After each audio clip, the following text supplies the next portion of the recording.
welcome to the Crooked Letter Sports Podcast, the show about Mississippi sports and the folks who play them. Although this week we ought to add Louisiana sports and the folks who play them. Got a very special show on deck for you with NOLA.com Saints columnist and author Jeff Duncan going to join us to talk about these resurgent Saints. And so I will have to try to reserve my excitement until he comes on, Dad, because we got off to a pretty good 2-0 start here after the win over the Cowboys. Well, the Saints have had the ball 14 times and have scored 14 times on offense. You're getting into details, and we can't do that yet. Let's wait for Jeff. We got plenty of football to talk about right here in Mississippi. Had a wild Friday night in high school football last week with number 1 Brandon and number 2 Oak Grove both losing.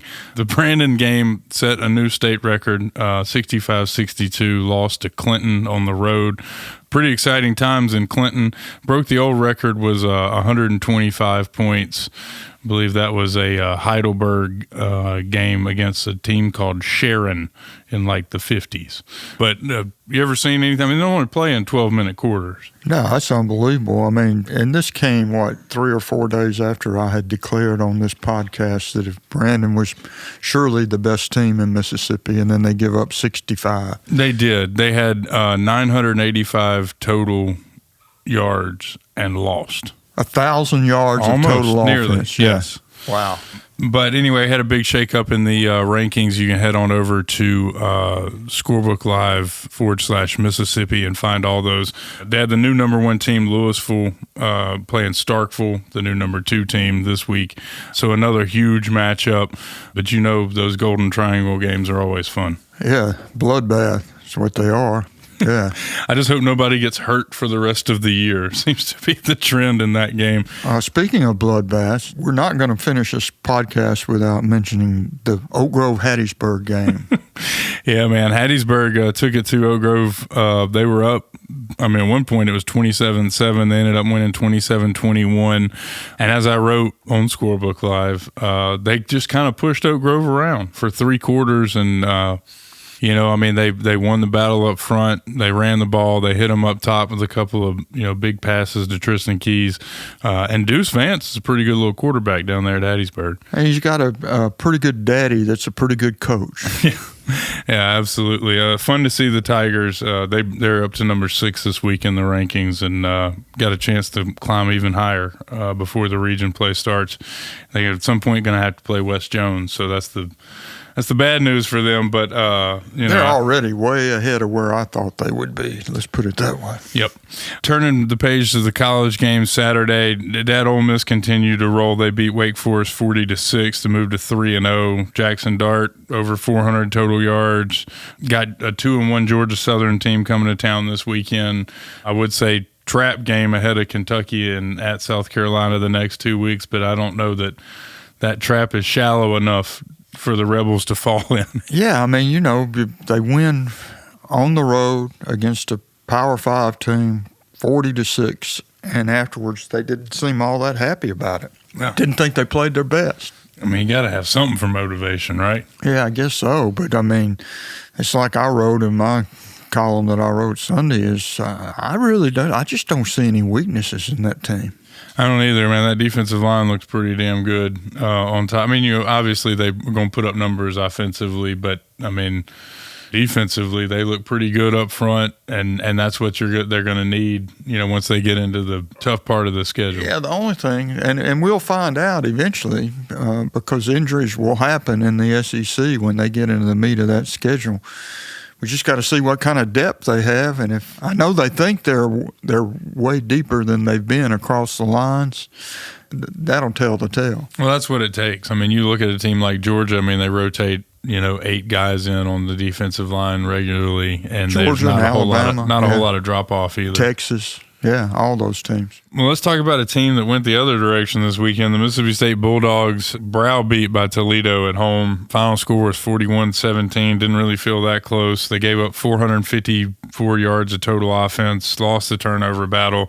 Just didn't look very good. And I was texting with a buddy of mine after the game, and I think for me, I mean, you mentioned last week on the show that you said Toledo was not going to be an easy out. No, Toledo's good. But you look at them, and it's a team full of 5th and 6th year players under a 15th year head coach from a program that won 11 straight games last year, right? So almost the polar opposite of what Mississippi State is right now. First year coach, a lot of new faces, still trying to kind of gel it together. You never expect Mississippi State to lose to a Toledo. I mean, they shouldn't lose to Toledo in anything. But if you look at the underlying circumstances, it kind of starts to make more sense. Yeah, well, another thing I wrote Sunday is that the question isn't how State lost to Toledo. The question should be, how was State a double-digit favorite over Toledo? Well, that's what you say. I mean, the recruiting stars. Yeah. And that's the difference.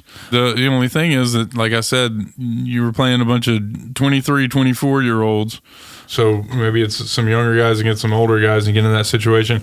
Dad, looking ahead a little bit for Mississippi State, Florida this weekend becomes a very interesting game because I was doing some, I'm so good at math. I was doing some math, and it looks like any combination that gets the Bulldogs to 6 wins and bowl eligibility now includes 2 wins over top 25 teams and at least 1 win against a current top 7 team. I don't even know that we even need to be using Mississippi State and the word bowl in the same sentence right now. Well, I mean, they've got to become respectable first. I mean, they've got a long way to go. And, in the long run, in today's college football game, is really the bottom line is whether they will get the NIL money up and pony up if they want to play. Yeah.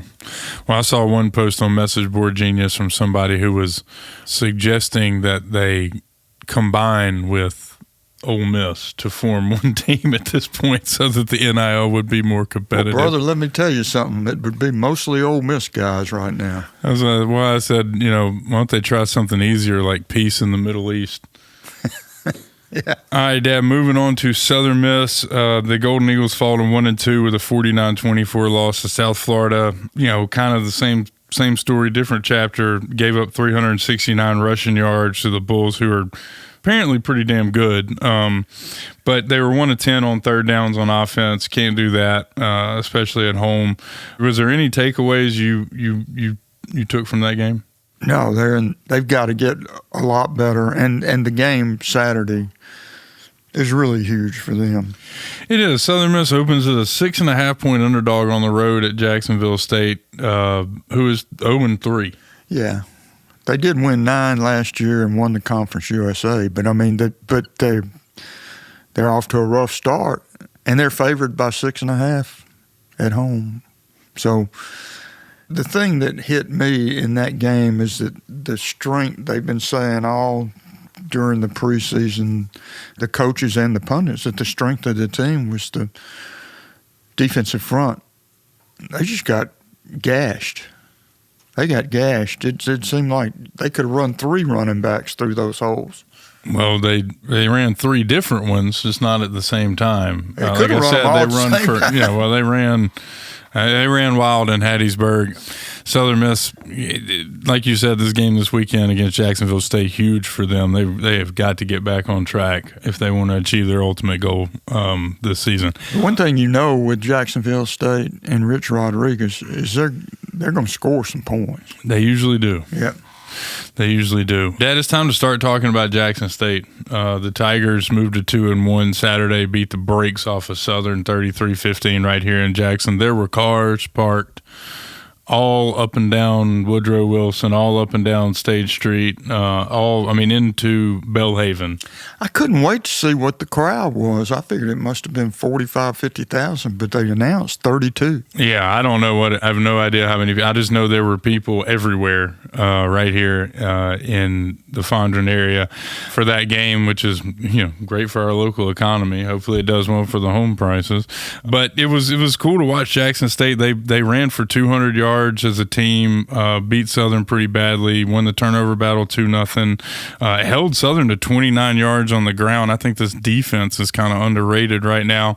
They've got Grambling on the road this weekend, another 2-1 team. Big game for them. Yeah, and with Texas Southern on the road after that, a game the Tigers really need. Fun to see, I know Shedeur Sanders got a lot of attention when he was here. Cool to see a kid from Canton, Jacoby and Morgan, leading that team at quarterback. You know, they definitely have a little more local flavor than they did then. They sure do. And, you know, they got a homegrown guy as the head coach, former quarterback himself. Yeah, T.C. Taylor. So, I mean, big game Saturday, like you say. They need to take care of business at Grambling, and that's never easy. Yeah, I think they're definitely and maybe the front runner in the SWAC at this point. So excited to see that game Saturday. Dad, anything else college football wise before we move on to the Saints? Well, you know, I was watching Texas and hoping that I would get to see Arch Manning play, and he not only did he play, he played early and pretty much set the world on fire. I saw somewhere where he now entered the top 15 in Heisman Trophy odds after playing, you know, basically in one game. Well, that's just silly. They have a starter in Texas. But nobody knows how long. They say week to week, so we'll see. Yeah, well, I think he's obviously we expected him to excel, and they have a great team. Did you see the run? Yeah, I did. That didn't remind me of Peyton or Eli. That reminded me of Archie. Yeah, well, I mean, you know, he got free. I mean, I guess the top speed did not remind me at all. I'm just glad he didn't have to juke too many guys. Top speed. Yeah. Those corners were not catching up. No, he's you know, and in today's game you got to be able to do that. Yeah. I mean, the offenses are way too multiple.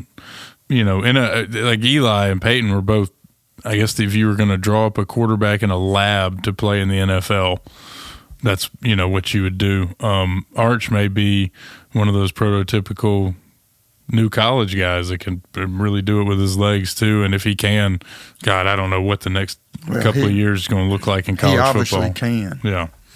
So excited to see how his career plays out. I just get the feeling like Texas is fixing to go on a little run here because they were already good at the quarterback position and in contention. And you add in a guy like Arch Manning. Yeah. So moving on to our main event, we've got NOLA.com Saints columnist and author Jeff Duncan on the show with us this week. Jeff, thanks so much for joining us, and congratulations on all your success with your latest book, A Life Impossible: Living with ALS, Finding Peace and Wisdom Within a Fragile Existence. You know, obviously a really poignant story with Steve Gleason. So we're excited to have you on the show to talk about it and these resurgent Saints. Yeah, it's my honor to be here, and thank you for the invite. And you know, just after doing the Mississippi Book Festival this past weekend, I feel like I'm getting my my Mississippi demographics down. I'm covering my bases there. So thanks for having me. Well, I hope you got some of that good home cooking while you were here. There was a lot of people at that. I went to the book festival, saw your panel, saw a couple other things. There was I thought it was a great crowd, and I'm glad they moved that thing from August because the weather was fantastic. Yeah, I think that's going to be permanent on the schedule. And what a great event. I mean, for Jackson, for all of Mississippi, if you haven't been out to that event, it's first class. Rick and I talked about it. So well done. Now 10 years for the book festival, and I think it's only going to keep getting bigger. Yeah, you know, Jeff, you and I did the New Orleans Book Festival together last year, and that was fun, and that's a great event too. But I think the Mississippi Book Festival it's held its own. It's first class. They do it. They do it right. I think both those events, Rick, are great additions for people in our markets. You know, I know the New Orleans Book Festival. The thing I like about it, guys, is it falls between Mardi Gras and Jazz Fest on the calendar. And I think we all need to kind of, you know, take a step back from those two events and just kind of feed our minds a little bit between feeding other parts of our body those other two events. You know, so I was glad to have you over. And look, we might call on you again soon because you did a terrific job on that panel. Oh, that was fun. It was not, as you remember, it was not heavy lifting because we didn't have to say much. Yeah, James Carville kind of stole the show, which he tends to do on those events. Yeah. Well, before we get into the Saints, tell us the big news about your book. Yeah, I was just telling you before we came on. For anyone in your audience that hasn't seen David Begnaud's interview with Steve and Michelle Gleason, it appeared on CBS Mornings on Monday, so it's really fresh. And he did an 8-minute feature story on Steve and Michelle. Was very kind to include, obviously, our book in there, which is an important part of Steve's life. It's his memoir, and he wrote this book with his eyes using this miraculous eye tracking technology that he uses to communicate. And David just did a terrific job with the interview. It's on CBS Mornings website right now. You can watch it. It's on my Twitter timeline too. I linked it. I know I'm biased, but it really is a terrific interview. David is from Lafayette, just a terrific reporter, and did a great job of asking the right questions and teeing up Steve and Michelle, who are just so incredibly thoughtful with their responses. I thought it was a powerful piece, and we had a huge burst in sales after that piece. We went from, I think, 5,000 or so on Amazon sales ranks all the way up into the top 150. So very grateful for that opportunity. Well, yeah, if you listeners, you can go, he's at Jeff Duncan _. on Twitter. You can also find that story on CBS.com. Jeff, this is your 4th book to produce, if I'm not mistaken. I think we all got bags to riches for Christmas in 2010, 2011. How was this book different, though, from your others? I mean, that you've produced? It seems like this seems much more personal to you. It definitely was. That's a great question. And look, I think you all can appreciate this. I mean, the first 3 books I did, all really mainly on the Saints, were written, in my voice, just a traditional kind of nonfiction narrative journalistic process. This was different because we were writing in Steve's voice. I was collaborating along with Michelle on Steve's memoir. So the writing process was completely different, foreign to me to try and write in someone else's voice. And Steve has a very distinct, unique voice, and he was very particular about it, as he should be. So we had to learn how he communicated and how he spoke. And it was a process. The way we wrote these chapters is I would kind of take the journal material that Steve and Michelle had over the years. They had a ton of documentation from this journey with ALS. Even before Steve was documented, he was a journal taker. So I had a lot of material to work with, almost too much. And I would try to distill it into a first draft of a chapter. We called it the bones of the chapter. I would send it to Steve and Michelle through a Google Doc that we shared. And then we'd work on that chapter together, and they would add in, the heart and soul. I call it the connective tissue of the draft, conversations, emotions that they had that I couldn't add from these journals. And that's kind of how it worked. We went chapter by chapter and put this thing together over the course of about 2 years. And it was pretty amazing experience working with Steve and seeing just how willing both of them were to be honest, vulnerable, transparent, and candid with their story. A lot of people want to keep things private. Steve and Michelle are exact opposite. And I think that's why it's become such a popular and powerful narrative. Well, congratulations. I know how hard it is to be a working journalist, writing 2 or 3 columns, or I don't know how many you write in a week now, but probably 3 or 4, and trying to do a book at the same time is a feat. Yeah, that's why I went to France in late July, because I had not been on vacation in like 2.5 years. I mean, as you know, it's just an all-consuming process. A book, it never goes away, right? It's always there. I say it's like the dark cloud. You wake up in the morning and it's there. It's not going away until you turn in the manuscript. So I finally, after we turned that thing in and got the book published in April and went through the publicity tour, I took a break and went over to Nice, France. We had some friends over there, and I got to go to the Tour de France finish. I got to see the U.S. women's soccer team open their Olympic competition in Nice, and it was just a great getaway before I went to California for the Saints, start of Saints training camp.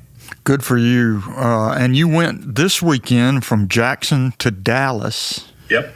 How was that? I mean, it wasn't bad. You know what? It harkened back to my days at the Monroe News Star, Rick. I mean, that's where I started my journalism career. I went by Pecanland Mall right there on I-20, and it was great to kind of reminisce a little bit. I mean, that's where I started my career. I got fond memories. So seeing, North Louisiana is where I worked for 7 years. And it's really interesting to me. This state is such a unique state, Louisiana, because it's really kind of two different states. You could actually argue three in some ways, because I think Cajun country's its state all to itself as well.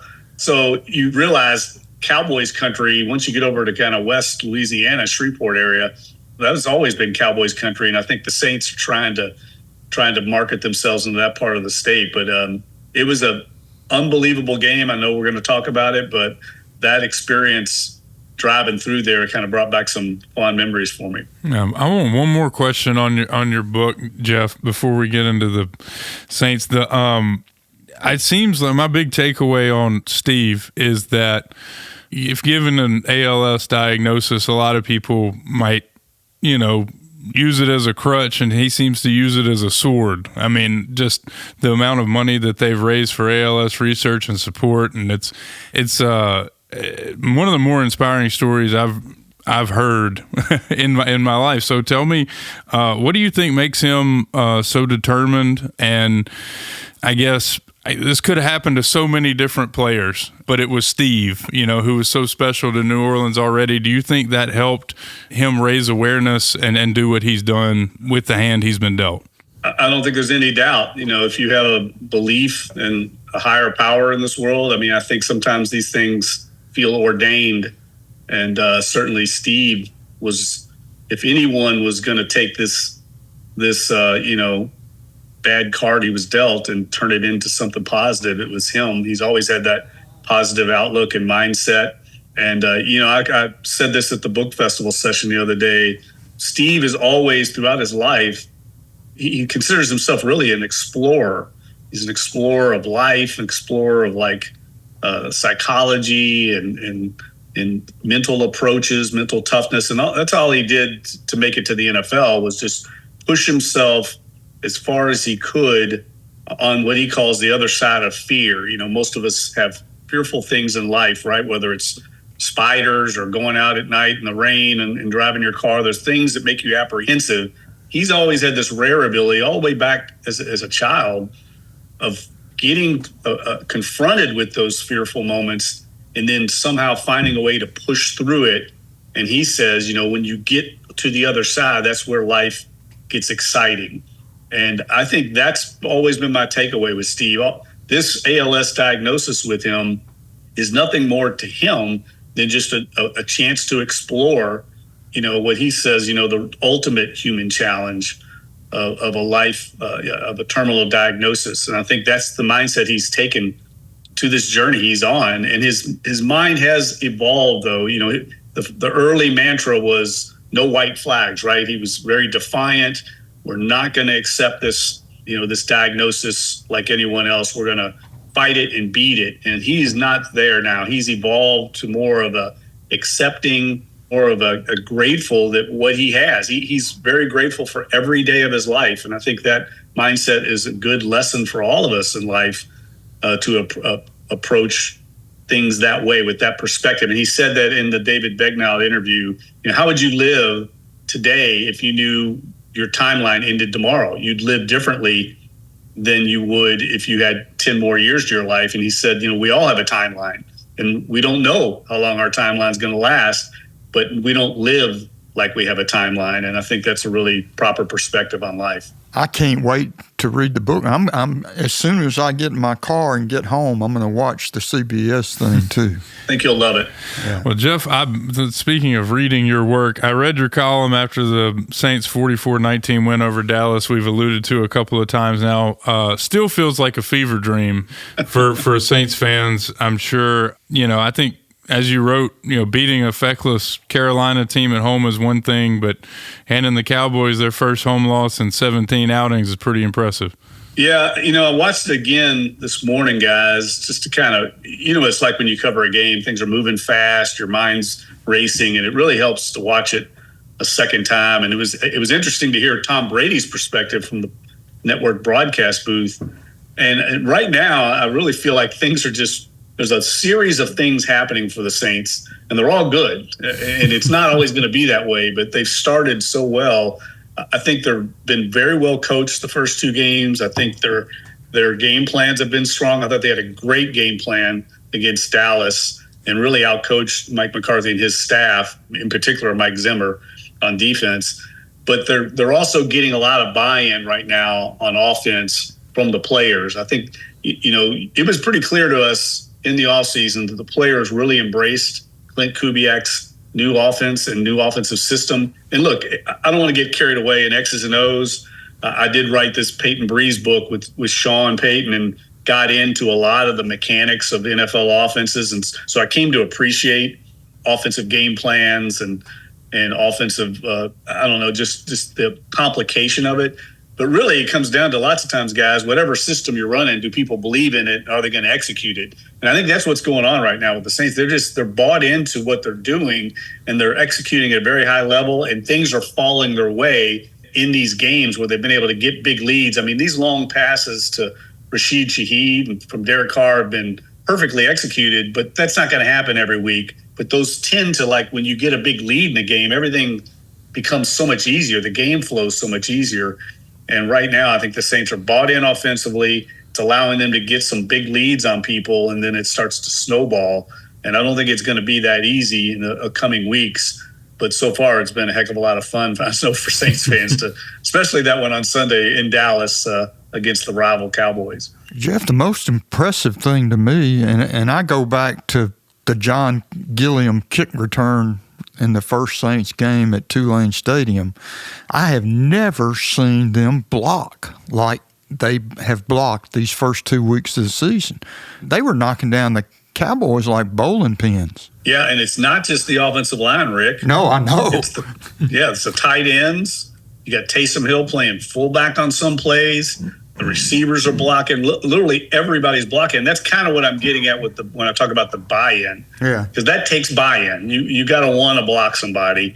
It's very fundamental football, but you hit the nail on the head. When you watch some of these plays, they're very simple plays. There's nothing magical about the concept of the design.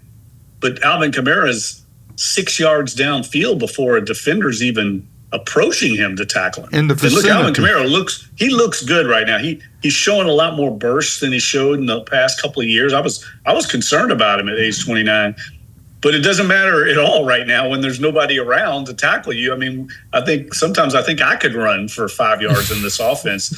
It's been so open, and that's not going to continue either. I will say this, and this is not to take away anything from what the Saints did, but man, the Cowboys' second level defense, not where it was a couple of years ago when Leighton Vander Esch was there and Smith and those linebackers. I mean, they're really hurting the Saints. That's what I was getting at with the game plan. They really exposed the weaknesses of Dallas's defense, got after them up front. They double-teamed Micah Parsons on a lot of downs. They knew exactly what they were doing. It's a very smart approach they're taking right now, and they're just out coaching and out executing teams. Yeah, you saw it when the cameras went to the sidelines and kept showing Zimmer, and he just looked befuddled. Big time.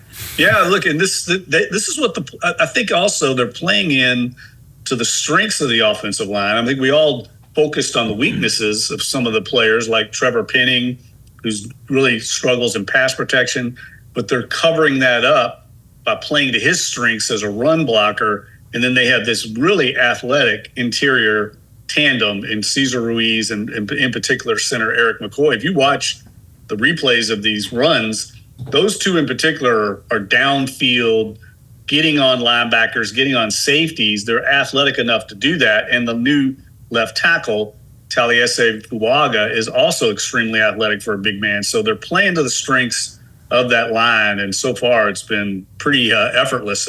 They're making things look a lot easier than they are. I mean, Alvin Kamara scored 4 touchdowns, guys, against the Cowboys, and all 4 of them he was standing up. That doesn't happen very often in the NFL. Congratulations on pronouncing the left tackle's name right. I'm not even going to attempt. I know. I'm surprised your furniture is not floating. So let's talk about ways they can get better. It seemed like, I know Dennis said that Marshawn Lattimore probably could have played this past weekend, and they just held him out. Do you think that's more precautionary, and how much better can he make? I mean, Adebo and Alontae Taylor played so well so far. Yeah, I think having Lattimore just gives them one more top cover guy, but I think they played fine without him. I've said that. If you look at the numbers last year, he missed the second half of the season. The Saints defense actually improved when he wasn't on the field. I'm not saying it was because of him, but they play fine without him. They have experience playing without him. Getting him back obviously helps. You don't have to rush the rookie Kool-Aid McKinstry out on the field. I think one area that I didn't see a lot of progress, they were okay, but there's nothing special about what they're doing up front, pass rushing. They tend to just want to rush 4 and get home with 4. They did on a couple plays. Granderson got home. But that's an area I'm still a little concerned with. It was a big problem last year. They brought in Chase Young, and he's definitely upgraded the position, but I think that's an area that they could get better. But they're up on these teams so quickly, guys. It feeds into the defense. And I didn't think Dak played very well in the game. I mean, I went back when I watched the game again, the pass where they had Demario Davis singled up with on the route out of the backfield to Dowdle. That was underthrown. It allowed Davis to get and make a play on the ball. They had another play in the end zone that Dak either miscommunicated, but he airmailed a pass. He threw one short that Tyrann Mathieu was able to come over and break it up. And Tom Brady even said that was a C pass by Dak. You can't afford, when you're playing the Saints, what they do to you defensively, they make you make plays like that. You have to make them when they're there. And I thought Dak missed on most of them in that game. And for the Cowboys to have a chance, he had to play well because they're not going to get it out of the running game with this set of backs. He has to play well and carry this team, and he couldn't do it on Sunday. Well, Chase Young certainly looks the part. Oh, gosh, does he? That's the thing that surprised me when I saw him at camp was I worried, he's had multiple surgeries on his neck and on his knees. I thought, well, how athletic can you be with that big after you've had these procedures? And he looks like a new guy. And look, he's motivated. I thought the Saints did a really smart thing and basically giving him a 1-year kind of prove it deal. I mean, this was the number 2 pick in the draft who has not had the career so far that he expected or anybody expected. So there's a lot on the line for him. If he produces this year, it's good for the Saints and it's going to be good for Chase Young. So it's a very smart signing in the offseason. Yeah. Has Demario Davis found the fountain of youth? I know. He was lights out, Rick, in that game. He was unbelievable. Watch that game again.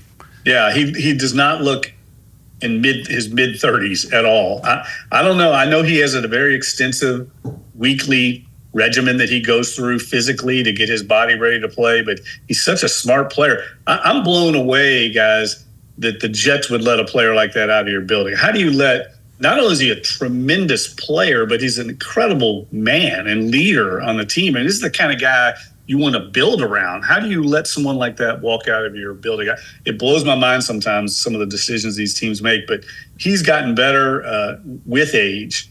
And he's made the last 2 years, he's made a second-team All-Pro. I think he's the first Saints linebacker to make the All-Pro team since back in the Dome Patrol days.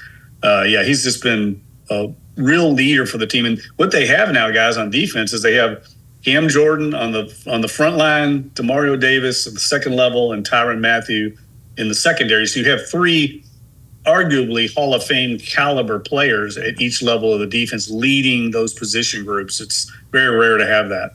The question here in Mississippi has long been, how did Ole Miss State and Southern Miss let Demario Davis go to Arkansas State? I wonder that. How do you end up at Arkansas State? And it shows you, too. I see that a lot in the NFL.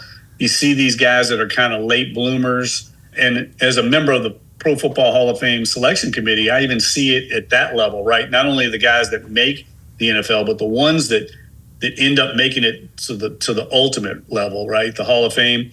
It's guys that often weren't the big recruits. They were the guys that came to the league with a chip on their shoulder. They weren't basically lauded over in their high school career, so they stayed hungry throughout their college, NFL careers. A guy like Drew Brees, right, had one major college scholarship to Purdue. I think Kentucky looked at him a little bit, but he was looking at Ivy League schools. He used that as motivational fuel, and I think Demario's got that same chip on his shoulder. We've seen it here in Mississippi a lot of times. Jerry Rice, Walter Payton, Brett Favre. Well, even Archie Manning, he had 3 Division I offers, Amazing, yeah. And I think there's something to that, I mean, I see it all the time. I think about it right now with the Saints. I was talking with my colleagues. I mean, think about this, guys. Rashid Shaheed wasn't even drafted, and neither was Taysom Hill. And those are arguably two of the 5 best offensive players on the team, and they didn't even get drafted. So kudos to the Saints. Now, the Saints didn't find Taysom Hill as an undrafted. They signed him after he got cut by Green Bay. But still, you have 2 guys. It just shows you how you can find players all over the place at that level. I'm just going on record right here. Taysom Hill is my favorite football player. He's amazing, right? Yeah. I mean, we were talking, he's an old school football player. I mean, forget the position. He's just a ball player, and my goodness, I don't know if we'll ever see another player as versatile. His attitude is so good. And I was really happy to see him voted a team captain this year. It says that his peers value what he's doing, on the playing field too, because this is the first time he's ever been a team captain. Well, that's great. It's great.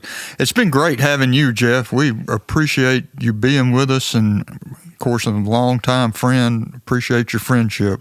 Yeah, same here. I was really happy to do it, and want to do it again. Let me know later in the year if you want to touch base when the Saints are 15-0 and march into the Super Bowl. Even if they're 11-4, we'll do it. And whenever. It's too early to be drinking, Jeff. Actually, if they're 6-9, we'll do it. Yeah, we'll do it. I'd love to do it, man. I have such great respect for you, Rick, and everything you've done in your career, and really value your friendship. And I love where we live, guys. Like, I love the Gulf Coast region. I'm a transplant. I've lived here 25 years, but you cannot beat our states for the passion, for like the unique kind of lifestyle that we live here. And also, I think for what we do, focusing on sports and football, I mean, to me, it's the most passionate football hotbed in the entire country. So I feel very fortunate. The 2 leading states in producing pro football players, Mississippi and Louisiana. Yeah. Yeah, I know. And it's amazing to see the fans too, the passion, right? Everything you write resonates. People read it because they're just so into it. It's very unique, and I feel lucky to have landed down in this banana republic I live in. We're lucky to have you. Everybody listen, you can read Jeff's work at NOLA.com. Also, go pick up his book, A Life Impossible, Living with ALS, Finding Peace and Wisdom Within a Fragile Existence. I guarantee you John Evans at Lemuria has that book. And he does. As a matter of fact, I signed a bunch of them, guys, at the book festival. And very uniquely, and I'll add this real quick, Steve because obviously he can't move. Part of the disease is you lose the ability to move your muscles. But they've come up with a solution. We have a stamp with Steve's signature, a rubber stamp. And it's amazing. I was able to stamp, I think, about 100 books for Lemuria. So hopefully they still have the signed books from Steve. I'm sure they do. They may be out of them after the CBS thing, and of course the Crooked Letter podcast. Yeah, just as big a bump. Appreciate you, Jeff. Have a good one, bud. All right, guys. Thanks for having me on, man. I loved it. And thanks again to Jeff for coming on the show. What a fantastic guest, Dad. Yeah, he's a terrific writer and a reporter, and really has the heartbeat of New Orleans. Yeah, let's hope that New Orleans still has the heartbeat of New Orleans after the Eagles come to town this week. Bad week to be a Philly sports fan. Yeah, I watched them last night. They've got offensive limitations. Yeah, well, they lost to the Falcons, which means they must be horrible. Well, no, I'm just joking. I'm sure they're going to be fine and they'll be ready to get a win. But I think the Saints they're proving points at this juncture. Yeah, they sure are. Anything else you're looking forward to this week? I'm looking forward to another week of football. Yeah, weekend of football. Me too. You couch surfed this weekend, buddy. I checked in on you a couple times, but Mom was out of town. You seemed be in complete command. 13 and a half hours. Well, God love you. Everybody have a safe week out there. Go out to a high school game Friday night. If you're traveling to a college game Saturday, be safe out there. And we'll talk to you next week.